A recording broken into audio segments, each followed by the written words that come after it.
Ladies and gentlemen, Paul Leslie presents. And now your host, Paul Leslie. Ladies and gentlemen, our special guest is Shepley Metcalf. It's a great pleasure. Nice to be here, Paul. You can answer this question any way you like. Who is Shepley Metcalf? Good question. Well, at this point in my life, I'm a 58-year-old woman living in Cambridge, Mass., and I'm devoting a lot of time and energy to digging up old jazz songs and learning them and working on them with this pianist I work with. So that's part of who I am and what I'm loving doing right now. I worked in the nonprofit world for most of my life, so it's been a new creative venture that's been exciting. I kind of want to go back a little. What was life like growing up? Well, I grew up mostly in Providence, Rhode Island, and so I was an urban girl, a city girl, and loved hanging out with my friends in my neighborhood, and actually was always often putting a glass Coke bottle up to my mouth and singing along with the Beatles or whoever my favorite group was of the time. But I had a pretty happy childhood. How did you get exposed to cabaret in the jazz music world?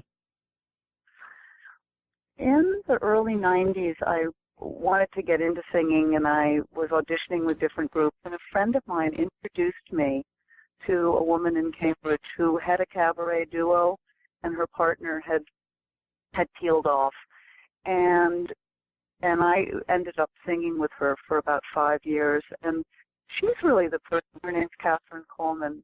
She's the one that really introduced me to the music. She was very familiar with, a lot of the music from the 30s, 40s, 50s, and then also with Jacques Brel and some of the German and the French cabaret music, the more with the humor and the politics. So I really credit her. I mean, I listened as a child. My parents had a lot of the musicals on all the time, so I grew up listening to The Music Man in Oklahoma and Mame and that kind of music, but not so much the real cabaret. It was really then, and we performed that kind of music for about 5 years in Cambridge, which was great fun. So as a singer, what do you look for in a song? I really like, in a way, starting with the lyrics. I mean, of course, I give a song about 10 seconds. If I'm not swept up right away, then I figure, a song is only a few minutes. It's not like a novel, right? There's not a lot of time to give it a chance. So, of course, the melody and the sound of it is critical. But when I'm searching for new material to do, I really like reading the lyrics just by themselves. Not listening to it, but just hearing the language. What's the story? What's the emotion? What's this about? So that's key to me, and that's really how I found this new material of Fran Landesman. There were all these lyrics on her website, and these are great. Where's the music? I start with the story and the words. So how did you come to discover the songs of Landesman?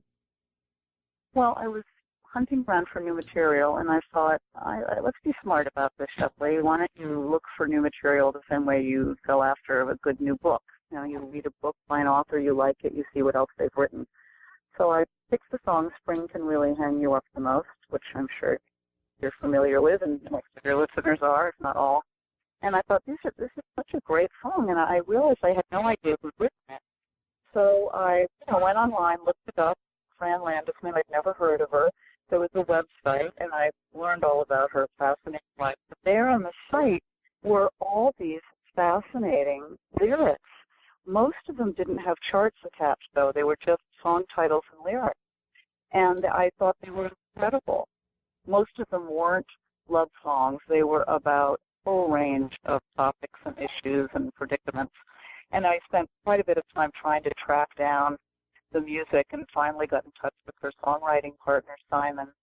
And it turned out that they'd written hundreds of songs together, but just hadn't published them yet.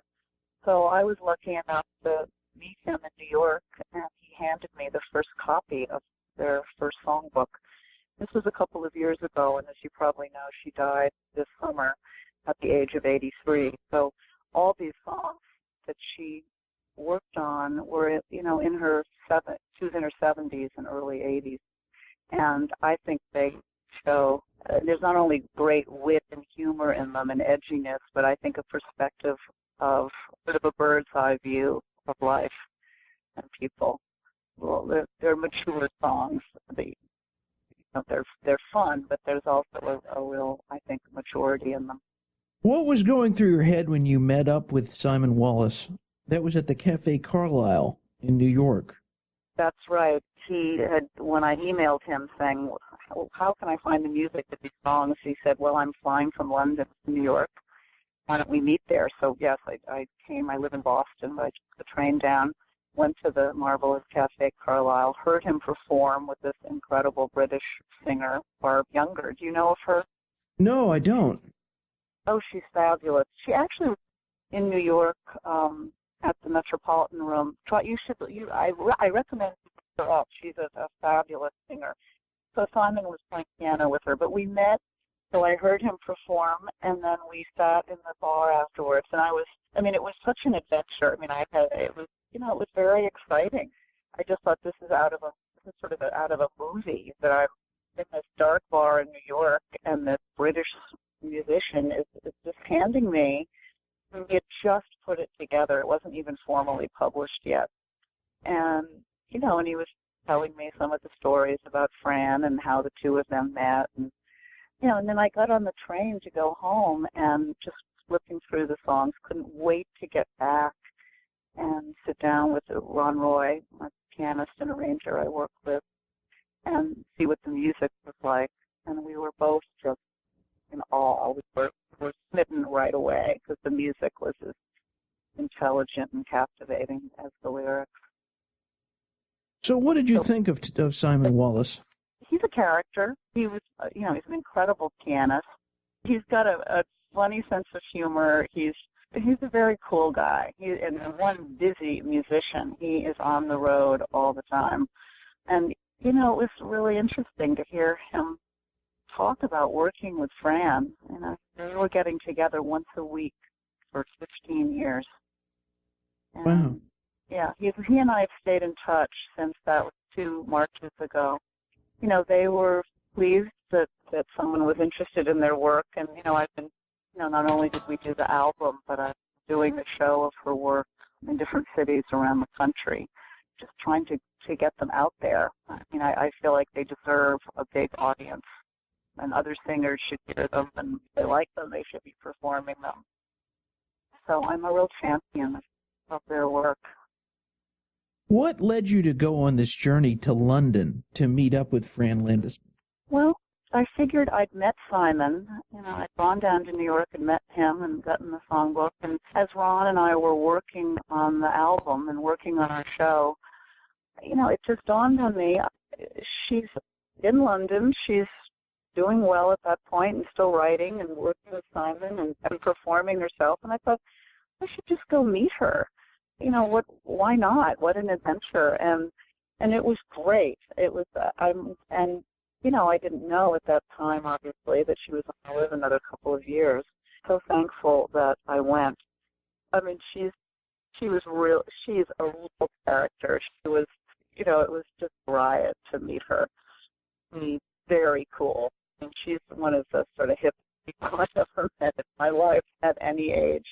And, irreverent and unconventional. It was great. I'm just so thankful I got the chance to meet her. And when I showed up there, Simon Wallace was there, and she said to me at the end, after we'd been talking and playing through the song, she said, I had said to Simon, oh God, Shepley is fun. This is going to be a fun afternoon.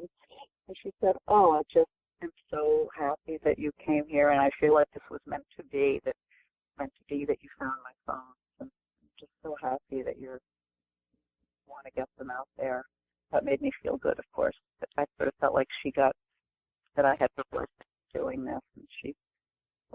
our album a lot. So it was a wonderful full adventure, really, and journey, sort of finding out about the music and then meeting both of them. Obviously not something that happens that often, right? You know, I mean, especially if you primarily do American songbook music, you obviously don't have the chance to meet the composers because they're not around anymore. So it was a real pleasure. It's definitely an interesting album, and I have to applaud you for the boldness in introducing people to these songs. I find that a lot of times singers, they go the safe route, and they just do the songs on the American Songbook as good as they are. It's safe to me, and this is something that I felt was heavy. What made you feel like there was something about these songs that you felt, I need to record these? A wonderful pianist in Boston that I worked with for a few years said to me, Shepley, here's a piece of advice, and I believe it to my heart, only sing songs you really love. And, you know, that might sound like sort of an obvious piece of advice, but, you know, I've realized through the years that this fellow had worked with singers who would pick material. I mean, they liked it, perhaps, but they also thought, oh, this is a popular song. I should add this to my repertoire. People like this. I mean, these songs that we recorded, the 15 out of the 30 songs in their songbook, they just so resonated to me. I mean, I do feel like some of Fran's perspectives on things I share. And I guess in a way, even though I've sung twice before in my life, I feel like I'm really doing it in a serious way this time. And I'm not sure, I don't know if I feel like I have enough experience at this point, or enough new to add to the standards. It almost feels more daunting to me to think of recording One for My Baby or Foggy Day in London Town. I mean, so many fabulous singers that have recorded them that almost seems like you have to really have a new interpretation to do something significant. So to me, the songs resonated to me. I think they're really strong songs, and in a way, I couldn't copy anybody, and we just had to do them the way that Ron and the way that we felt was best. So it was kind of open territory. You know what I mean? Yeah, well, I've thought about the fact that if somebody is going to record One for My Baby, they can listen to 100 different versions. Right. But something like this, it had to have been exciting for you to... It was. I yeah. mean, Simon Wallace's wife is a singer in London, and she recorded most of these songs. But I knew that, and I listened to one or two, but then I thought, I don't even want to listen to the rest until after we do our album, because I really want to have a fresh take. And you're so right, particularly today with iTunes. I mean, it's so amazing to me. You pop in One for My Baby, and up comes the 175 singers that have recorded it, and you can, I mean, it's really educational in terms of how many different ways a person can do a song, all the different arrangements and instrumentation. But I find that a lot of it is repetitive. I think a lot of singers, they liked Shirley Horn's version, or they liked Ella's version, and their versions are pretty similar. And I guess that seems fine to me performing if you're doing it live, but to record something, sort of need to have your own take, a very distinctive sound. Yeah, I would definitely have to agree. When someone listens to your recordings of these Landesman and Wallace songs on your record, what do you hope they get out of the experience? I hope they're moved. I hope they're amused. I think some of the songs are sort of thought-provoking. You know, I guess I hope they have both an emotional and a sort of an intellectual response. One of the songs, the One Good Scandal, you know, to me is so moving. You know, it's so clearly a song that you really, you shouldn't sing it if you're too young. You know, it's a song of I hope I've got one good scandal left to me. You know, if you can't sing that if you're 25, because of course you have some good scandals left in you. But if you're older, you know, sort of a wistful, gee, I hope there's going to be some adventures yet to come. Or her song Down, really an ode to being blue, and how in a way it can be sort of tempting. But then the song about New York City and the fast-paced life there, the song about being cool, and there's a lot of humor, as I'm sure you heard. I mean, to me, they're very evocative, and and it's when we've performed them, it's been great because a lot of people come up afterwards and comment on a particular song or two. So I think they're compelling. This is probably a very tough question. Could you pick a favorite song from the album? Is a really tough question, Paul. I sort of cycle through and have my favorites at different times. Well, one of them for sure is It's Cool to Be Cool. I just think it's sort of a quintessential Landesman song. But what it's about, the language she uses, and I think Simon just did an amazing job with the music. So I'd say that's right up there. Her favorite song, and I also adore it, is Scars. I mean, could there ever be a more true sentiment that all of us have had difficult times, physically, emotionally, and, we might as well be compassionate with one another about it because all got them, whether we can see them and others or not. Beautiful song. She told me when I saw her that she thought that was her best song. She was actually tired of people being so obsessed with Spring Can Really Hang You Up the Most. She was so hopeful that people would hear some of her new songs. And that's something that you're giving people that opportunity through this record. Is there any chance of a second album of these songs? Because I noticed you mentioned that there were 15 and then there were others. Yes, that's right. That the actual songbook has 30 songs in it. And then also Simon has sent me many others in the last year or two that they haven't formally published. It's a good question, Paul. I'm Ron Roy, again, my pianist and wonderful arranger that I work with. He and I have talked about maybe we would do an album of sort of, it wouldn't be just Fran's work with Simon, but maybe a, best of Fran Landesman, and we would include some of these other songs that she did with Simon Wallace, but also record, and hopefully in an original way, Spring Can Really Hang You Up the Most, Ballad of Sad Young Men, and maybe a couple of her songs that she wrote with the wonderful Bob DeRoe, Small Day Tomorrow, and maybe Through the Windows of Cars. Do you know that song? I have heard that one, yes. A song that she wrote that Jackie and Roy recorded, and we performed that. But so anyway, so I don't know if we would do a just Fran and Simon, but maybe a second album with Fran to work with a variety of composers. I want to tell everybody about the website. Everybody can visit you online at shepleymetcalf.com, ShepleyMetcalf. I have one more question. We have listeners from all over the place. So for anybody who hears this interview, what would you like to say to the people who are listening? That I hope that they enjoy these songs as much as I have, and that if they're sparked to find out more about Fran Landesman, to visit her website is a fun journey too. That's what I'd say. Well, thank you so much for doing this interview. I really appreciate it. Well, you're welcome. Great to talk with you, and I really appreciate you giving me the opportunity to talk about all of this.